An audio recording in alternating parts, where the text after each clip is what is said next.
Comment réaliser un film d'animation entièrement à la main sur papier? C'est ce qu'on va voir aujourd'hui, résultat en fin de vidéo. On va bouger ça quand même. Aujourd'hui, on va voir la base. Comment est-ce qu'on réalise un film d'animation sur papier? On va découper ce premier chapitre en plusieurs vidéos parce que répondre en une seule vidéo de 3 minutes comment est-ce qu'on fait de l'animation, c'est peut-être un peu court et surtout sur papier parce que ça nécessite peut-être certaines précisions. Alors voici le premier épisode, comment fonctionne l'animation.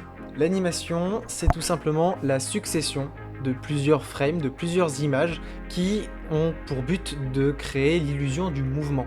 Pour un petit rappel historique, on a souvent tendance à détacher l'animation du cinéma, alors que les films d'animation sont du cinéma, et il faut savoir que l'animation précède le cinéma. À la fin du 19e siècle, avant la création du cinématographe, la première vraie caméra de cinéma et qui donne naissance au 7e art, en tout cas c'est comme ça qu'on le voit en France, avait été créé le théâtre optique par Émile Reynaud. La technique était simple et précédait directement le cinéma. Cet appareil consistait en la projection d'un décor et en ajout de cette projection était également projetée une animation faite sur des sortes de carrés de gélatine, une sorte d'ancêtre de la pellicule. Sur une face de la gélatine, Émile Reynaud dessinait à l'encre de Chine la silhouette de ses personnages et sur l'autre face, il les colorisait. Et en projetant à l'aide d'un miroir sur le décor, on obtenait finalement une seule et même image avec le personnage qui se balade dans ce décor. C'est comme ça que sont nés les premiers films d'animation tels que Pauvre Pierrot ou Autour d'une cabine. Et c'est absolument dingue de se dire que plus de 130 ans plus tard, on fait la même chose. Il existe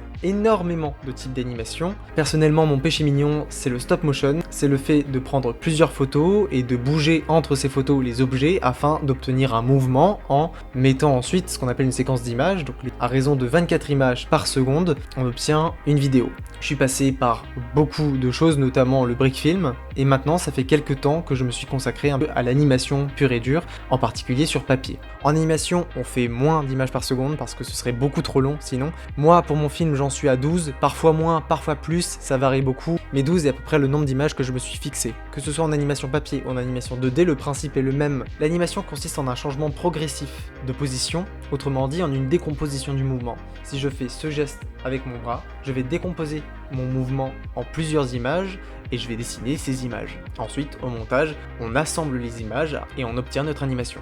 Mais la question qui va nous intéresser dans cette vidéo, c'est comment dessiner la frame actuelle tout en ayant en vue la frame précédente. Eh bien, je vais vous donner la réponse pour l'animation de papier. On va tout simplement utiliser ce qu'on appelle une tablette lumineuse.